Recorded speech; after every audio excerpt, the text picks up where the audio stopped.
You ask Tiger to solve. This deals with linear equations with one unknown.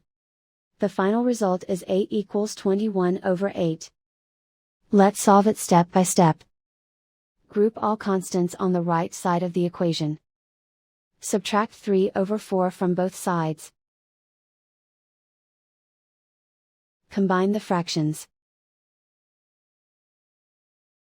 Combine the numerators. Reduce the zero numerator.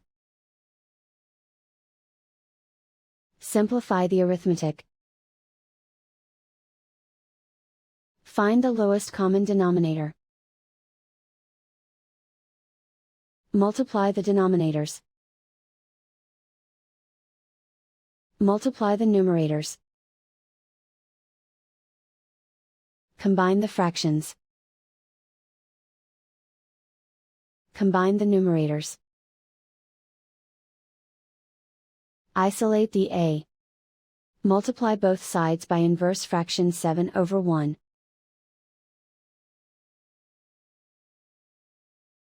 Group like terms. Multiply the coefficients. Simplify the fraction. Multiply the fractions. Simplify the arithmetic. And so the final result is 8 equals 21 over 8.